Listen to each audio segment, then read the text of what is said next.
Hello everyone and welcome. My name is Abigail and today I would be looking at the topic eating for the environment, a call for behavioral change in dietary habits. So for the purpose of this assignment, the target audience is low income community and we're looking at the elaboration likelihood model using the peripheral route simply because this is a very new concept and what we're trying to do is to just increase awareness. And so we know that with the peripheral route, there's not drastic change, but we just want to increase the awareness to get persons' attention as it relates to changing their diet. So we're going to jump into our presentation and we're going to look at factors that influence food choices.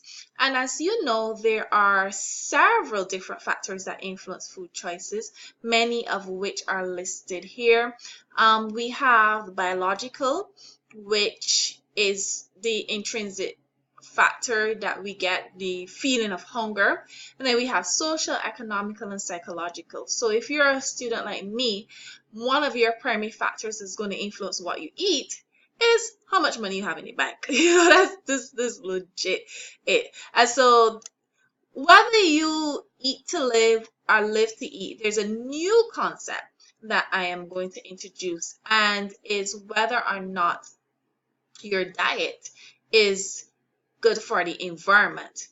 And so it's not just about getting food for nutrition, it's also looking at the fact as whether or not your diet, what you eat on a daily basis, is helpful to the environment. So we're going to examine the lunch choices of two boys, and we notice that both of them eat relatively the same thing, with the exception of one had Diet Coke and the other had water. And if you look at it, you will notice that the preparation of what they ate was slightly different. And so the question is, which one is good for the environment? So some persons may say that Paul's diet was better because his diet was the one that was plant-based. And another will say, well, neither of them were good because both of them ate pizzas. So this is a dilemma that we're trying to answer. Are plant-based diets more environmentally sustainable, or is there some additional factors that we have to consider? So the first thing first, we will look at the definition as to what is a diet. And so simply put, is the food that we eat every day. So you're on a diet and I'm on a diet and we all are on diets.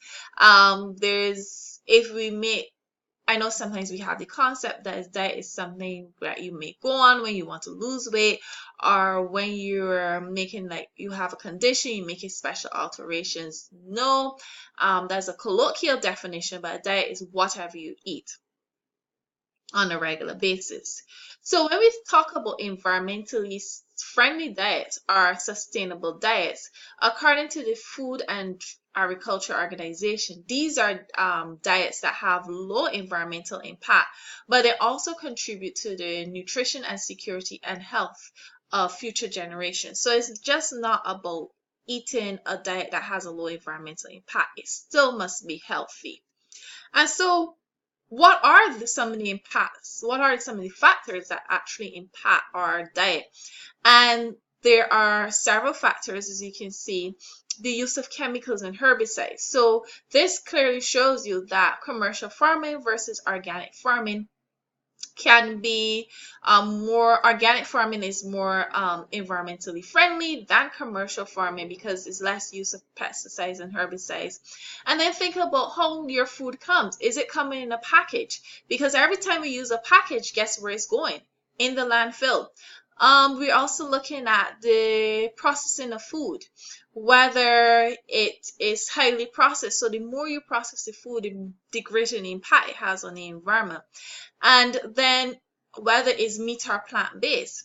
So if you think about it, when it comes to processing meat, we have to grow the plants for the animals, and then we have to process the plant food for in order to make feed for the animals in a typical system, and then afterwards we process the animal food for our consumption. And just think about the amount of energy that is used in that process makes it less environmentally friendly. And then the food miles, what we say, how food is transported.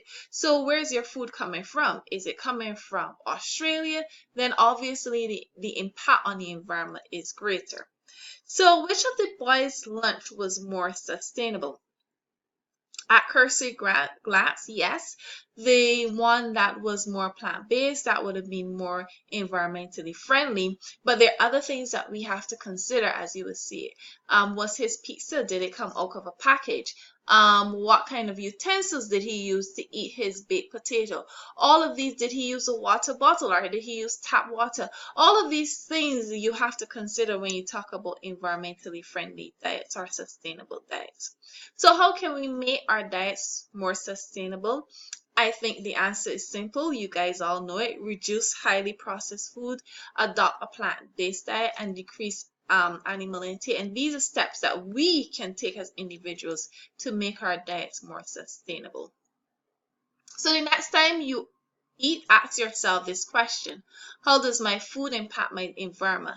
Am I creating land to the landfill problem that we already have?